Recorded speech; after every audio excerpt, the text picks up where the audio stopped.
Hello, I'm Isaac Ye, a high-performance computing consultant based at York University. Today, I present the fundamentals of working at the command line at Graham. In this webinar, we will look at the basics of command line environment in Unix-based systems with a focus on the bash shell, which is Graham's default shell program, including how to set up your command line shell configuration and how to get your work done effectively at Graham machine, whether it be submitting jobs, maintaining and organizing files, or doing pre and post processing tasks. For most of the audience in this webinar, you would need to submit your jobs into high-performance computing resources such as Graham system in order to get faster and larger size calculation done. As you may see in this flow chart, you need to firstly connect to the login node using the secure shell connection. Once you are in the system, the command line interface is a key environment you need to get used to for a job submission and checking your jobs and even compilation. So pretty much the first two steps actually related with this seminar. Here is a brief outline I would like to address today. Firstly, we will go over the basic Linux concepts and essential command line commands. Secondly, several tips to handle the files and permissions. And lastly, configuring working environment and modules will be introduced. Okay, behind the command line, UNIX Shell. Unix is an operating system like Microsoft Windows 10. Linux is a branch of Unix family, as you may see in the figure beside. Graham runs CentOS Linux, which is one of the distributions among various Linux versions. Most Unix-based systems have a GUI, which is a graphic user interface in these days, but the command line interface, sometimes it's been called as a CLI, offers more complex and abstract interactions with a far less effort. At login, the system starts a shell process, which will be introduced later. A shell process for you that acts as your command line interpreter to interface with the operating system. Briefly, Graham has a born-again shell, which it has been called as bash as a default shell. Then, what is a shell? Shell is the interface between a user and the system. As you may see, shell wraps around the kernel, which handles all hardware functions. So shell interprets the command the user ordered for the kernel, and then kernel actually communicate with the hardware to actually make it work. There are quite a number of different types of shells, which basically developed for different types of Unix-based systems. However, for Linux, bash shell, born-again shell, is one of the popular choices. Bash is SH compatible, which is a shell compatible shell that incorporates useful features from Korn shell, which is KSH, and C shell, which is CSH. You can check which shell you have in your account by typing echo $SHELL shell as shown below. As you may see here, in my account, I do have bash shell as my default. As I emphasized a couple of times already, Graham has bash shell as default. Basic Unix concepts. Before we move on to the further details, we need to get used to a couple of terms and its meanings. So first of all, file is data stored in a standard format that behaves in a certain way depending on its function in a system. So basically, everything is a file in the Unix system. Program is a file that can be executed or run. A process is a program that is being executed, which means on the memory. For example, your computing job is made of one or more processes, which means your job has multiple, working jobs. Ownership, which actually tells files, programs, processes are owned by a user and group. And also Linux has a hierarchical directory system or directory structure where files are organized in directories or folders that can have a parent, for example, /home/isaac/simulation. Therefore, simulation directory has a parent directory as Isaac, and Isaac directory has a parent directory as of home. The base of the hierarchy is a root, we called it.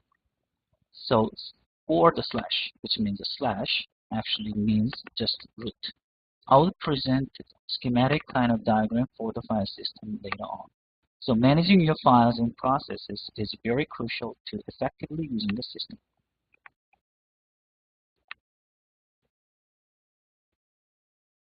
Logging in and getting started.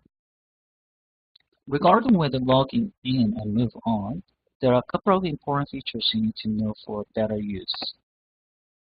Once you log in Graham using the secure shell connection, you will see the message of the day, which often used by system administrator to inform you of any scheduled downtime and something you need to know. And you are left actually at the command prompt.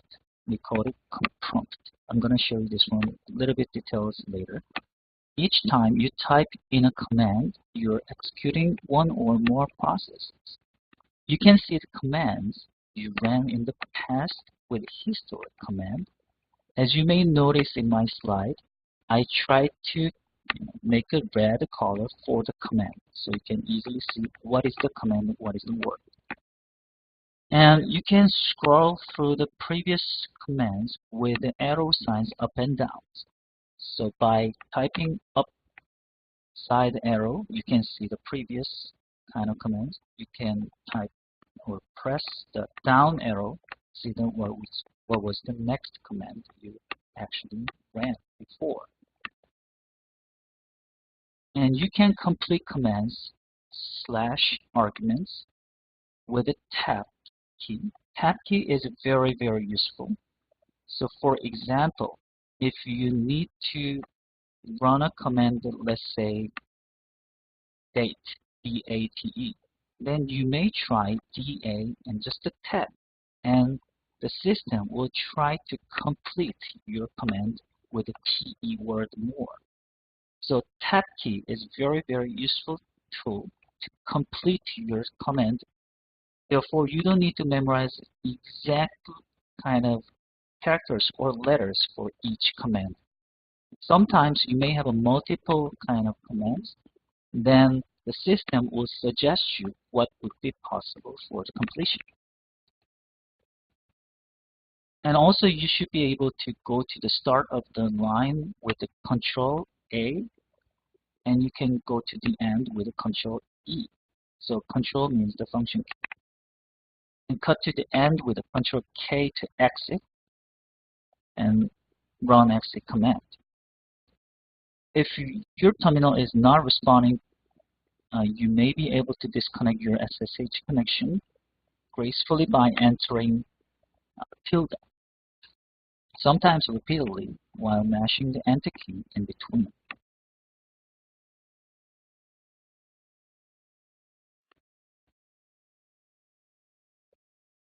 This is command prompt. So command prompt is the mode waiting for your command to do things. A command is the name of the command or utility such as ls, man, cat, and move. Options defines behavior of the basic command. As you may see, the command ls, which actually lists the files, command ls has two flags such as L for long form and A for showing all including hidden files. The last part of the command in this example is arguments, which defines what is affected by the command. So usually the directory name, usually files or output of another command. By the way, as it is shown here, you are expected to know what you're doing in Unix, because Unix just do whatever they got ordered by you. Executing commands. To execute commands, you simply type its name in the prompt and hit enter. One thing you need to know or make sure is that your command must be in your path and executable. The path here is one of the environment in your shell. We're going to see this one at the end of this seminar, and can be set in your environmental configuration. So you can make sure what you have in your shell by typing echo $path. Since you're going to type the command itself without indicating where it is located, so your command must be found in this path. Otherwise, they'll complain they cannot find your command. Here are some essential commands you may use every day. The most important command is the command man, which provides you with a detailed help for the command. So you can use man ls, man, another command like pwd, as listed. To figure out what account you log in with and which server you are in using who am I, which is WHOAMI, and hostname. By typing those kind of commands, you will see what is your account name and which server you're in. The most frequent command you may use is cd, change directory, which commands to change directory. There are several key commands to copy, move, remove directory, and make directory. And you can also use cat, tail, pad, and etc. to see the contents of the files. And finally, you can check processes and which jobs are running in the system using ps and top. These are very basic commands, but they would be enough to get started. Furthermore, you don't need to try memorizing this, but instead you can look up the command you need by Googling, or sometimes by tab key for the completion.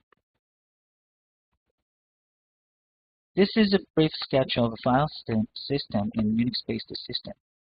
Linux files are stored in a single root, which means, as you may see in the top of this diagram, as a root, and then all other folders or directories actually branch out from the root as a hierarchical file system.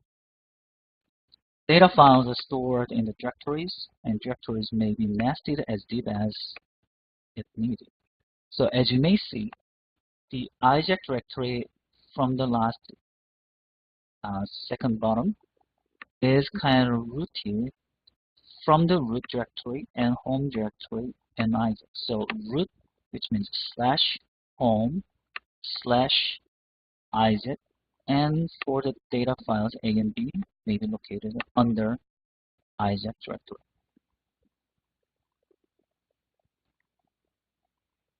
File system structure and shortcuts. Like Microsoft Windows PC, Unix-based systems such as Graham has many directories or folders in a hierarchical structure. However, command line interface has limited functionality to show the structures and branches of the directory tree. So you cannot see the trees all of them at once. Therefore, it is very important for a user to understand the file system structure so that a user can move around the files and directories well. The starting point of the file system is called root, which is a slash. The root of the file system hierarchy is slash. It contains subdirectories that may contain further subdirectories. File systems are mounted within the hierarchy. For example, one starts off in their shortcut home directories, which is a slash home, after logging in, which must be slash home slash user. In this case, you may notice $user is an environmental variable referring to your account name. It can also refer to this by a shortcut as tilde and slash. So tilde and tilde in this case means home directory. So you can always get to this directory by running cd just without any argument as well. One can refer to a file slash directory locations by their absolute and relative path. Absolute path means you're going to indicate all the kind of path, but relative means you're going to use some symbols. Absolute path starts with a root and ends with a file and directory in question. For example, slash home slash user account slash simulation1 slash output.txt file. This is the full absolute path. The relative path depends on which directory you are presently in within the file system. So you can run the pwd command to see which directory you are in. For example, if you're in slash home slash user account itself, the relative path to the above file, which is output.txt, is simply without starting slash. You can simply type simulation1 slash output.txt. Shortcut for the current directory is dot, and for parent directory it is a double dot or double period. One can go up a directory with a cd space and dot dot or period period and run a file in a subdirectory by, you may notice it here is period slash simulation1 slash program period x, which means the first period means the current directory. So program.x is located under the simulation1, but simulation1 is under the present working directory. Here's some summary for the special file names. As you may see, root, 1 period means current directory, 2 periods means parent directory, which is 1 folder above, and tilde actually means my home directory. Structures of files. Files are very important stuff you need to fully understand in many ways, such as generating, removing, saving, and origin. File names can be up to 255 characters. Use non-standard characters, and file name extensions do not matter to most command line programs. File names starting with a dot are hidden, which means if you generate any file with the first letter of dot, then that file is not going to be listed explicitly. So one can see them by specifying ls-a option, because that -a option actually turn on to show all the hidden files. Files have a set of attributes associated with them. You can see a long listing that includes some of the more pertinent values by running ls-l option, which is long form. For each file and directory, it will return a record like shown. So as you see, there is a long form of the example. The detail will be covered in next slides. One of the strengths using UNIX-based system is that it has better security in general than Windows operating system. It can be configured for individual file with permission. As you may see in the box, ls-l commands shows the list with several columns. So you can see the permission column and ownership column and group information columns and size and time and etc. The first column is about permission, and one more time, and second column is for who is the owner of the files, and third one actually means which group the user belongs to. In particular, the first column with the 10 letters has more details as shown, and each letter explains something. It can be read as 1, 3, 3, 3 combination.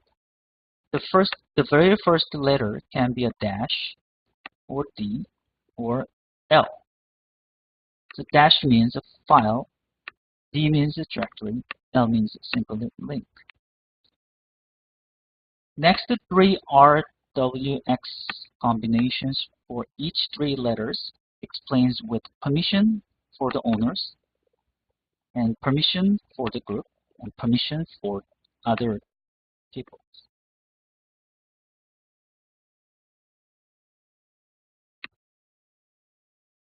In the permission column, R means read only, or sometimes stands for number 4. W means write only, or number 3. X means execute, or number 1. So if a user has all permission as RWX like this, which means you can think about the owner has permission about the file with reading, writing, executing. Or you can see this one as a number 2. Since read permission means 4, write permission means 3, execution permission is 1. Since the owner has RWX permission, so we can simply see this one as 4 plus 3 plus 1. So it's going to be 7. Sorry, 4, 2, 1. My mistake. So it's going to be 7. So as I mentioned, read option 4, write option 2, and execute option 1. So if you have all of the permissions, we can see that's as a 7. As you may see in this example, the 10 letters for the first column from the ls-l is, in this case, D, RWX, and RX, and RX. Again, it can be seen as 7, 5, 5 permission because the owner has RWX permission, which is 4 plus 2 plus 1. But the group has only permission for R and X, which means 4 and 1. So if you add 4 plus 1, it's going to be 5. Other groups or other people has the same permission, read and execution only, which is 4 plus 1, so it's only 5. So you can see this kind of permission for test DIR directory because it is described as a D instead of dash.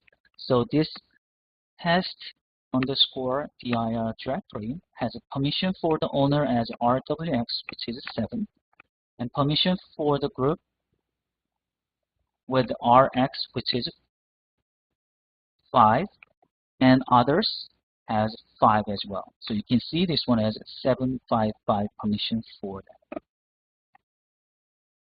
And also, in this example, I labeled it as 1, 2, 3, 4, 5, 6, 7. And 1 actually give you the idea what's the permission information. And second is hard link count, which means sometimes you can have a multiple soft or hard link to this kind of file. So how many files actually referring to, or how many copies of this particular files you have. And third and fourth are about owner and group of the file. Who is the owner? Who is the group of the owner?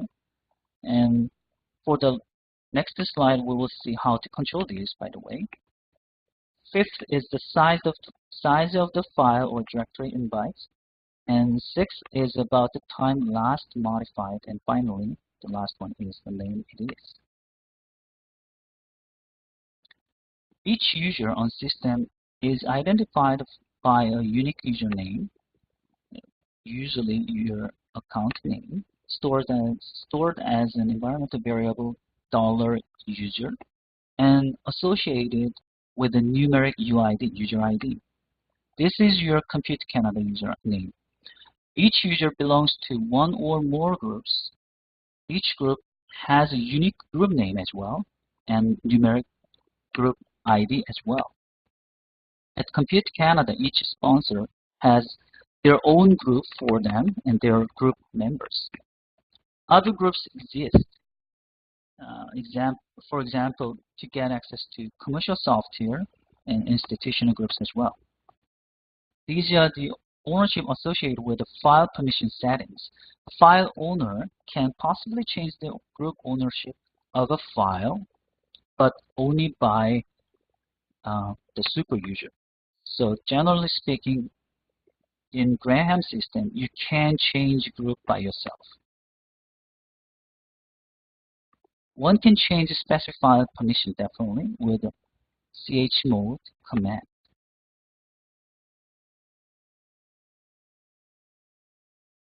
Default file permissions are applied to a file based on a mask value, which is umask. One can set these values so that when new directories and files are created, they are created with different permissions. As explained before, permissions are either represented by octal values or symbolic. So, as you may see here, RWX is 4 plus 2 plus 1 means 7. And there is no permission for group, so it's going to be 0.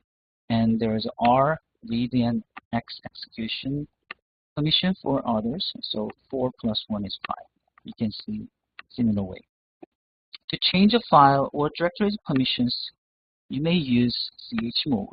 For example, a file T1 has read-write for owner, as you may see in this example, and group,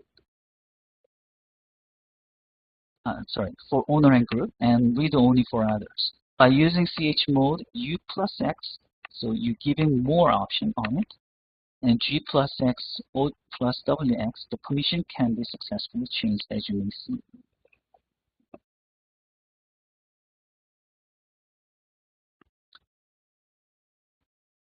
However, instead of using chmod and chgrp command, there is a smarter way to control the access to the files and directories. In Graham, we have access control list functionality. So access control lists, sometimes it's been called as ACL, are implemented by the file system to support finer-grained permissions than are available via regular file permissions we covered so far. You can share files or directories with independent permissions for multiple users and groups. One can see the ACL for a particular file and directory with a command get facl, as you may see in this example. So testing one file has that much information, file, owner, and group information. So as you may notice, get facl will present you the status of the permission of the file.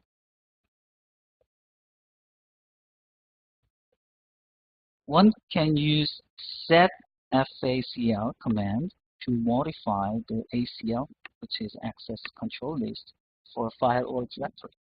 To add read and execute permission for testing one for user Fei Mao, who is our colleagues, you can do setfcl -m modification and username u /famou and giving some permission I want to give in testing 1. And it updates ACL file as shown. You can find further details in our Compute Canada wiki pages, how to use this access control list functionality. Another key command you may need to get used to is tar. The tar command is used to archive files or directories. It is very useful when you need to pack a number of files and directories into a single file so that you can move, copy it conveniently. Furthermore, it allows one to mathematically compress the files into a smaller amount of a file. So it is very useful for cleaning up, saving data for a long-term, etc. So as you may see in this example, to create an archive with bzip2, which is a compressing tool, with some output. So you can see here tar and minus some option and tar file and target. And to unpack an archive, you can see very similar but slightly different options. Instead of C, you may use X extraction. So there are many switches available to control this behavior of tar. So you may want to check further details in our wiki page, or sometimes you can simply Google it and you can find how to use it more details. In Graham system, you need to use a batch script to submit your job. We call it as batch. To end this, you need to open a text editor. Many people actually open text editor, Graham login node, or sometimes you may generate that script in your PC and copy there. It doesn't matter. But for most open case, you may want to open text editor in our Graham login node. There are several different options, but in these days, nano text editor is a popular choice since it is almost the same functionality with other text editors in personal computer. So nano is available, Emacs and VI are available, but nano is most popular choice. This is the screen shot of the nano text editor. So you can get into the editor where you can freely type. Common menu options are available at the bottom of the screen.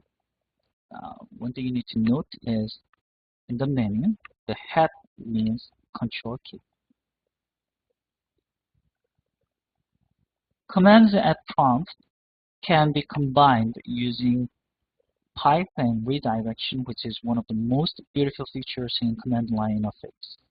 Pipes, which is sometimes symbolized with a bar right above the key of the enter in your keyboard, offer a way to chain together commands, which means sending output from one to input for another command, and redirection, right angle or double right angle bracket, lets one store the output of a command in a file.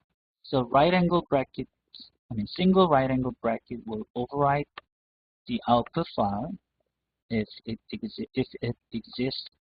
Double right angle bracket will append to it instead, which means you will add more into the existing file.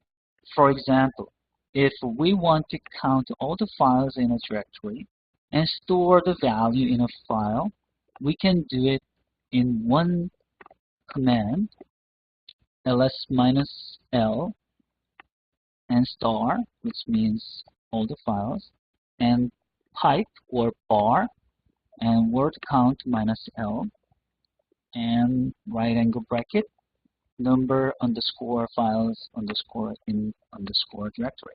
So the output of the first command ls minus L actually becomes the input of the second command word count, and then once the word count actually happens, the result of that will be directed to the file named number underscore files underscore in underscore directory. By chaining together simple commands with the pipes, one can evaluate sophisticated expressions with a little effort. For commonly used commands, you can make a short form for those. The alias command allows you to build new commands. For example, one can set up an alias to run a command with particular command switches like a alias ls full equals ls minus larth. So you don't need to type all the kind of options every single time. So you can make a new command with those kind of options using the alias. Now when one runs ls full, it will automatically expand to execute ls with some options. One can also use environmental variables and pipes the same way. So run alias without any arguments to see what presently you have right now. So you can simply type alias in your prompt and you can check what alias is already set up for you. When you first log in or start a new bash process, its environment and configuration is set based on the configuration file, which is usually /home/user-account/.bashrc. Since this file starts with a period, it's not going to be listed easily, so you have to use -a option to see this file. It is useful for setting up modules, environment variables, or command line aliases to persist between sessions. So as you may see, this is my .bashrc. I have two aliases set up at the bottom of the file, and there are quite different, variables set up using the export. As you may notice in the last slide, .bashrc file contains several configurations for working environment, and it is called environmental variables. Environmental variables are global settings that control the function of the shell and other Linux programs. They are sometimes referred to global shell variables as well. So to check what is your environmental variables, you can simply type env, and you may see what environmental variables actually set up for your shell. So you can see mkl-root, modules, manpath, many different environmental variables actually set. Here are some important environmental variables you may want to know. So you should use uppercase every time, and you have to put $sign in front of these terms to call the value of the variables. So you have to use $home, $term, $p, $wd, $path with the uppercase. Environmental variable path is one you may want to check often, since if a command does not contain a slash, as I mentioned before, the shell tries to find the command in each directory in path. The variable usually set in this kind of environmental setup actually in your home directory .bashrc.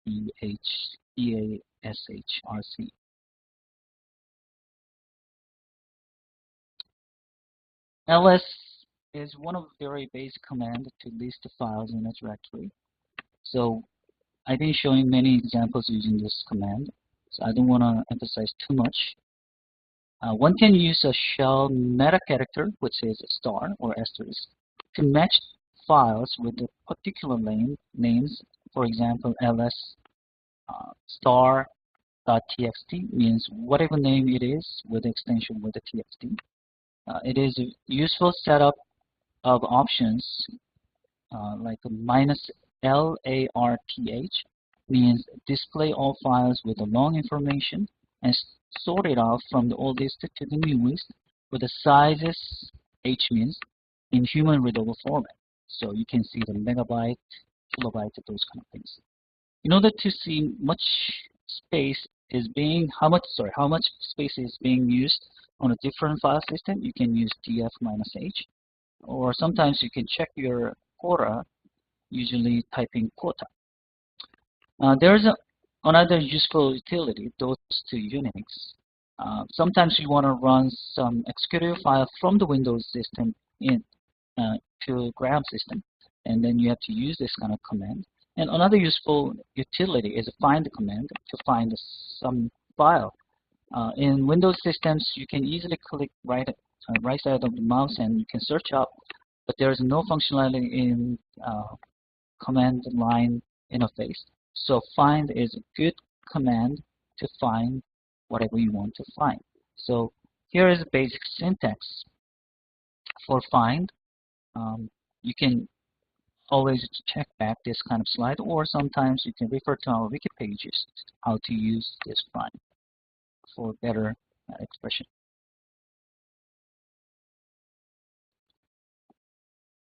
Let me briefly cover the module system. Module is working environment set up at Graham using LMOD tool developed at Texas Advanced Computing Center. LMOD is a Lua-based module system that easily handles module path hierarchical problem.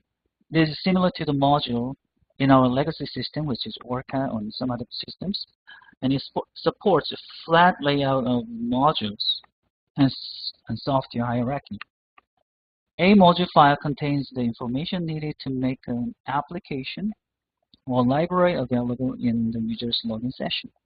Typically, a module file contains the instruction that modify or initialize the environmental variables such as path and LD library path. This is very important in order to use different installed programs.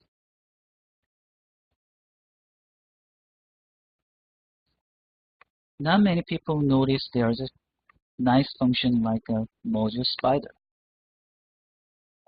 To search a module, you can use module spider command. This command searches the entire list of possible modules in the system. The difference between module avail and module spider is explained in the module hierarchy and searching for the module session. For example, you may search OpenMPI version 2.1.1 using module spider as shown in the right. So module spider will give you the more details than the module available. LMOD, or our module system, allows you to create a collection of modules because sometimes you need to run certain package with some modules. Sometimes you need to run another package with a slightly different setup. So you may want to make some, kind of save list for each packages. So that's the functionality I'm explaining here. LMOD allows you to create a collection of modules. To do so, first load the desired modules you want to use. For example, module load blah blah blah. And you can save it as module save my underscore modules, which means any name you want to put on. Then all the currently loaded module list will be saved into this my module file. And to see a list of saved modules, you can easily type module and save list. And my underscore modules argument is the name you give the collection.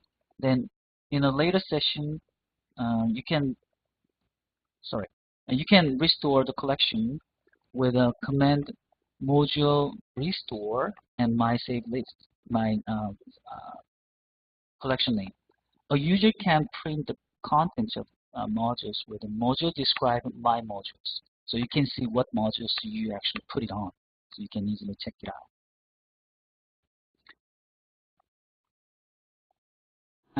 Couple of features you need to know is only one version loaded at one time. LMOD will refuse to load two versions of the same module at the same time. Definitely. Only one module in the same family loaded. Definitely. And automatic replacement. This is wonderful. When LMOD detects two modules of the same family or two versions of same modules, the command module load will automatically replace the original module with one to be loaded. So if you have Intel module and you want to change to the GCC module, for the legacy systems, you have to unload Intel and you have to load the GCC later. But here, GCC and Intel is compilers. So once you just load GCC, it will automatically unload the Intel and it will load GCC and dependencies. Okay, I think this is it. Thank you.